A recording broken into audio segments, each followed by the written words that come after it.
Hello कहते हैं, welcome back to our channel. This is Sahil and watching RHK vlogs. उम्मीद है आपको हमारा शुभ ट्राई स्टार वाला वीडियो पसंद आया होगा। मैंने काफी अच्छी डिटेलिंग के साथ में आपको सब चीजें शेयर करी है और जैसे वीडियो के एंड में मैंने प्रॉमिस किया था कि मैं आपको मैजेस्टिक इवॉल्वर्स की डिटेलिंग दूंगा, सो ये व्लॉग उसी के रिलेटेड है। किसी को अगर नहीं पता है कि ये प्रोजेक्ट कहाँ पे लोकेटेड है, ये VJ पैलेडियो वाला जो प्रोजेक्ट था उसके बराबर अपोजिट साइड में है, मतलब रोड के इधर लेफ्ट हैंड साइड में है, जहां पे वर्टिलियास वाला प्रोजेक्ट। सो बहुत अच्छी लोकेशन पे लोकेटेड है। तो जो भी है, अगर वहां पे कुछ प्रॉब्लम भी है या जो चीज अच्छी है, वो सब चीजें मैं आपको प्रोज एंड कॉन्स में शेयर कर दूंगा। ठीक है, चलो फिर मैं आपको काम करता हूँ, डायरेक्टली मैं मिलता हूँ आपको मैजेस्टिक इवॉल्वर्स के सेल्स ऑफिस के पास। ओके गाइस, तो मैं पहुंच गया हूँ सेल्स ऑफिस में। पीछे आपको दिख रहा है ये नया सेल्स ऑफिस बना हुआ है।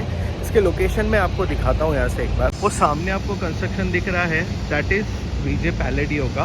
इसके बराबर अपोजिट में लैंड पार्सल है। जो पत्रे लगे हैं ना, इसके पीछे लैंड पार्सल। मैं सोच रहा हूँ इसके ड्रोन शॉट्स भी ले लूँ। वहाँ पे सेल्स ऑफिस में एक बार अंदर जाते हैं और सारा प्रोजेक्ट समझ के लेते हैं एक बार। ठीक है, ओके गाइस, तो ये है इनका सेल्स ऑफिस और वहाँ पीछे दिख रहा है, उधर है ना मॉडल बना हुआ है उनका। तो मैं आपको मॉडल दिखाता हूँ, पूरा एंटायर मास्टर लेआउट आपको समझ में आएगा कैसा है।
ओके गाइस, तो ये जो है ना, ये ओपन स्पेस आपको दिख रहा है। यहाँ पे जो मैं लेफ्ट साइड में आपको बोला ना कि एक मॉल जैसा बन रहा है, वो एक्चुअली प्रेस्टीज का है और वो है ना BNY ने लिया है वो पूरा ऑफिस।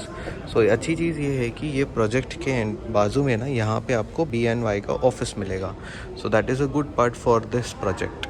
और यहाँ पे इस तरीके से पार्किंग्स रहेंगी ओपन, ग्राउंड फ्लोर भी पार्किंग्स रहेंगे ऐसे नीचे। और यहाँ पे है ना, इस बिल्डिंग के नीचे बेसमेंट में है ना 5 लेवल की पार्किंग रहेगी नीचे। ठीक है, क्लियर। सो ये पूरा 10 एकर्स का लैंड पार्सल है। सो इसमें आपको 14 टावर मिल रहे हैं। 14 टावर में ये जो ब्राउन लाइन दिख रही है ना, ये डिवाइड करता है एवरी टावर्स। अभी है ना, इन्होंने ये फ्रंट के 4 टावर लॉन्च करे। सो मेन खराड़ी वाला रोड ये है। यहाँ से ये जो दिख रहा है, ये एंट्री है, ये वाली, this is the entrance. Road के इधर साइड में VJ पैलेडियो है और यहाँ पे राइट हैंड साइड में इस तरीके का प्रोजेक्ट रहेगा। उधर है ना, वो नॉर्थ फेसिंग वाले फ्लैट हैं और ये अंदर साउथ फेसिंग वाले फ्लैट है। सो इस तरीके से बिल्डिंग ऐसी बनी है यहाँ से यहाँ तक। सो दोनों फेसिंग में आपको 2 and 3 BHK के यूनिट्स मिलेंगे यहाँ पे। सो यहाँ पे कितने कार्पेट साइजेस हैं, कितना कैसे लेआउट्स है, वो सब चीज़ें तो मैं आपको डिटेलिंग में एक्सप्लेन कर दूंगा। एटलीस्ट आपको पूरा मास्टर लेआउट तो समझ में आ गया होगा कि किस तरीके से बन रहा है। ठीक है, ओके गाइस, तो ये है इनका एक्चुअल लैंड पार्सल। यहाँ पे देखो काम ऑलरेडी स्टार्ट हो चुका है। तो जो मैंने अंदर आपको दिखाया पूरा मास्टर लेआउट, यहाँ से लेके इधर तक आगे तक जाएगा, फिर वहाँ से इस तरीके से यहाँ से इधर पीछे साइड आएगा। सो अभी जो इनका सेल्स ऑफिस है, ये भी डिमोलिश होके यहाँ पे है ना बिल्डिंग आएगी। ठीक है, सो इस तरीके से वो दिख रहा है आपको सामने पैलेडियो।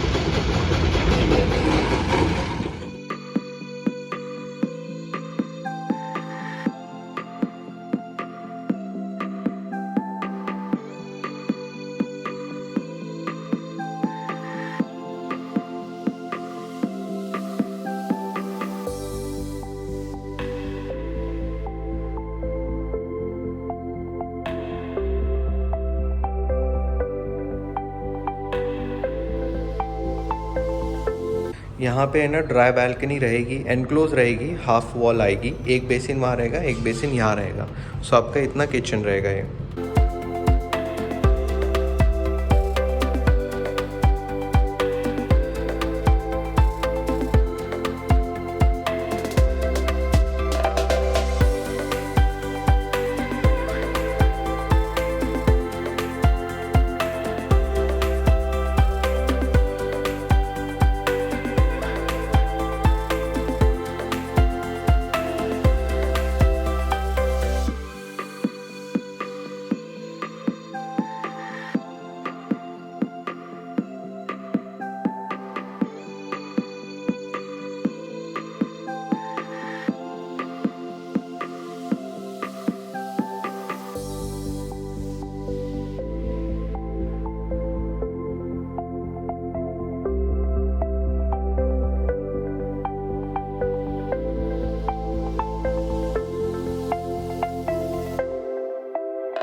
पे है ना बेसिन आएगा बाहर वाला, और ये कॉमन वॉशरूम है।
ओके गाइस, चलो अब स्टार्ट करते हैं हम प्रोजेक्ट की डिटेलिंग के साथ। ये पूरा प्रोजेक्ट बन रहा है 10.5 एकर्स में, जिसमें 14 टावर्स रहेंगे और इसको फेज वाइज बनाया जाएगा, जिसके अंदर अभी उन्होंने 5 टावर लॉन्च करे हैं। यहाँ पे आपको 4 लेवल की बेसमेंट पार्किंग मिलेगी, एक ग्राउंड लेवल की पार्किंग मिलेगी और ऊपर 27 फ्लोर रहेंगे। यहाँ पे आपको 2 BHK, 3 BHK और 4 BHK मिलेंगे। एक फ्लोर पे आपको यहाँ पे 4 यूनिट्स मिलने वाले हैं। फ्रंट के जो 4 टावर है उसमें कंबाइनिंग ऑफ 2 BHK और 3 BHK रहेंगे, और जो एक टावर बैक वाला है वहाँ पे आपको 3 BHK और 4 BHK मिलेंगे। यहाँ पे आपको 2 BHK के लिए एक पार्किंग दी जा रही है, 3 BHK के लिए और 4 BHK के लिए 2 पार्किंग दी जा रही है। यहाँ पे आपको हर फ्लैट के साथ में वीडियो डोर फोन मिल रहा है, प्लस आपको यहाँ पे किचन ट्रॉलीज बना के मिलेंगे। सो ये है पूरे प्रोजेक्ट का मास्टर लेआउट। इसके अंदर मैंने आपको ऑलरेडी वहाँ पे लोकेशन पे समझाया था कि फ्रंट के 4 टावर लॉन्च हुए हैं और ये पीछे का ये एक टावर लॉन्च हुआ है। अब यहाँ पे एमिनिटीज जो है वो ग्राउंड फ्लोर पे कुछ एमिनिटीज हैं, फ्रंट में जो शॉप्स है उसके ऊपर पोडियम है वहाँ पे कुछ एमिनिटीज हैं, और प्लस टेरेस पे कुछ एमिनिटीज हैं। ये सारे फ्लैट्स आपको नॉर्थ साउथ मिलेंगे। जो फ्यूचर लॉन्च का एक टावर है वो टावर आपको ईस्ट वेस्ट मिलेगा, बट अभी जो लॉन्च है उसमें सारे नॉर्थ साउथ वाले टावर्स हैं। सो इस मास्टर लेआउट में अगर प्रॉब्लम हम ये देखेंगे तो ये है कि यहाँ पे जो नीचे वाले फ्लैट्स हैं जो फर्स्ट सेकंड थर्ड फ्लोर के रहेंगे उसके सामने एमिनिटीज आ रहे हैं। सो प्रॉब्लम हो सकता है, वहाँ पे सनलाइट वगैरह के इशू आ सकते हैं। और बाकी हमेशा मैं आपको बोलता हूँ कि यार नॉर्थ साउथ फेसिंग वाले फ्लैट्स में सनलाइट वगैरह के इशू होते हैं, तो यहाँ पे भी सेम प्रॉब्लम आपको इस प्रोजेक्ट में भी मिलेगी। सो ये अभी प्री लॉन्च में, इसलिए एमिनिटीज क्या रहेंगे इन्होंने दिया नहीं है, बट जहाँ तक ये समझ में आया है कि यहाँ पे 40+ एमिनिटीज रहने वाले हैं, जिसमें अंदर एक मंदिर भी रहेगा। सो यहाँ पे total 12 types of carpet sizes हैं। सो मैं आपको एक एक कार्पेट साइज ऐड कर दूंगा, और इस कार्पेट साइज के प्रोज एंड कॉन्स के रिलेटेड मैं आपको एंड में डिटेल में बता दूंगा। सो आप सारे कार्पेट साइजेस देख लेना।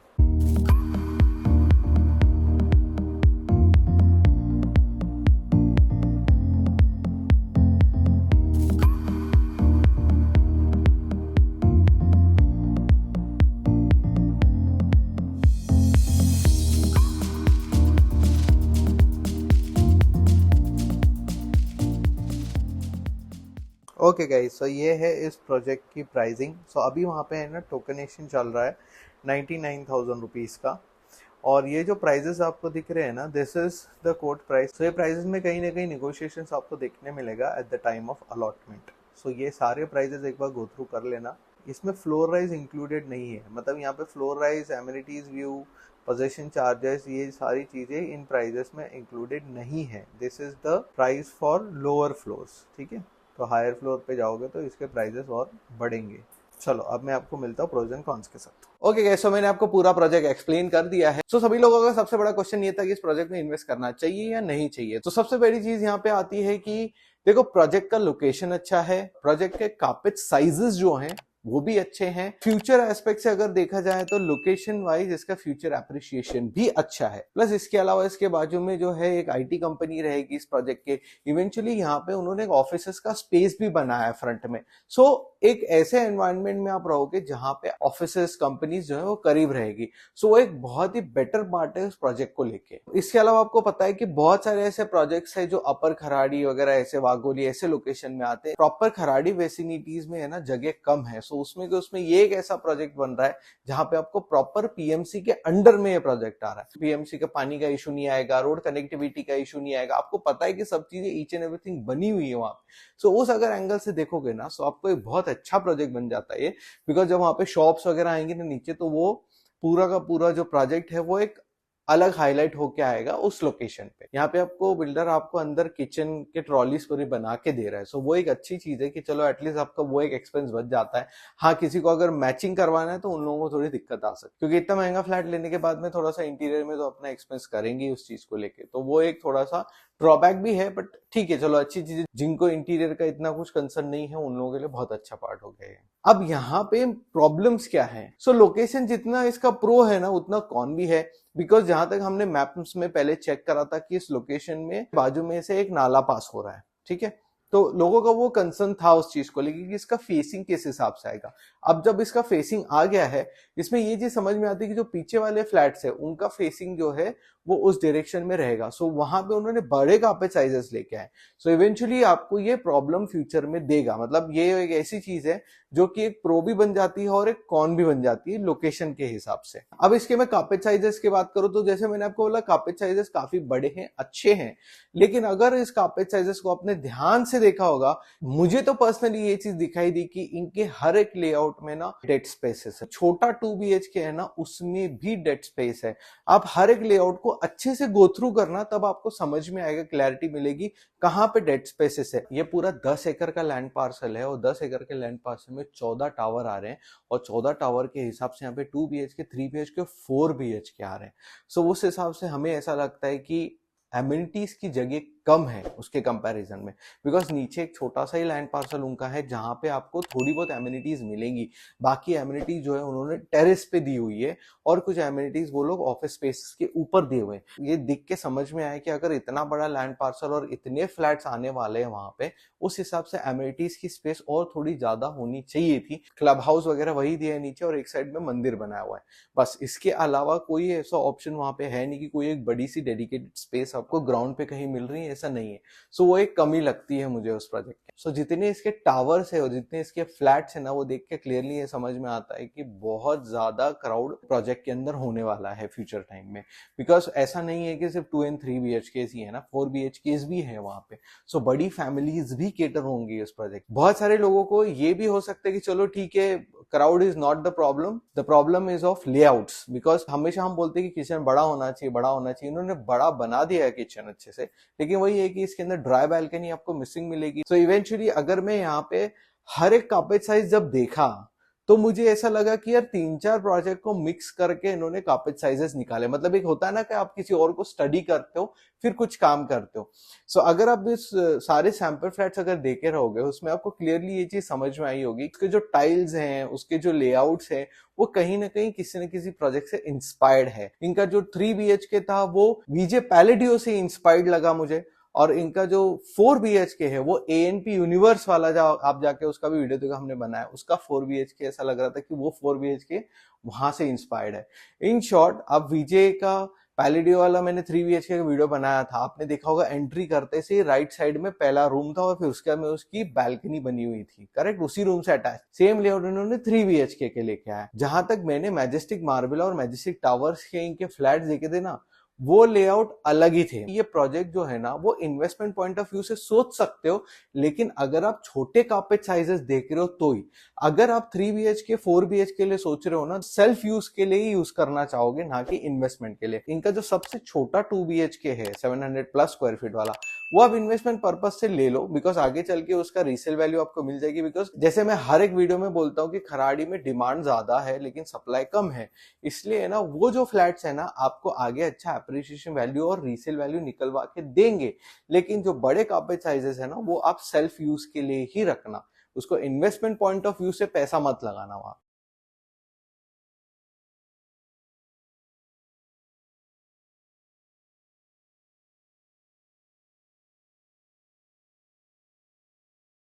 ओके, सो बिल्डर के बारे में तो सभी को पता है ऑलरेडी, उन्होंने मैजेस्टिक टावर्स का पोजीशन ऑन टाइम दिया है, मैजेस्टिक मार्बेला भी उन्होंने जल्दी जल्दी बनाया है। वी आर होपिंग कि इस प्रोजेक्ट की भी ऑन टाइम डिलीवरी मिल सकती है इन 2028। देखो टारगेट 2027 का है, बट मैं हमेशा बोलता हूँ जो रेरा में मेंशन्ड है उसी को फॉलो करो। Don't go on any of the commitment कि 6 महीने पहले दूंगा, 1 साल भर पहले दूंगा, ये सब चीजों पे आप बिलीव मत करना अनलेस अंटिल वो चीज आपको रिटर्न में ना मिले। बिना फ्लोर राइज के प्राइजेस मैंने आपको दिखाए, सो मुझे ऐसा पर्सनली लगता है कि इसके प्राइजेस बहुत हायर साइड में है। बिकॉज जब विजय पैलेडियो लॉन्च हुआ था ना, उसके 2 BHK का प्राइसिंग आपको पता है 90 lakhs के अंदर था, और इसके 2 BHK के प्राइजेस जो है वो 1 करोड़ तक है।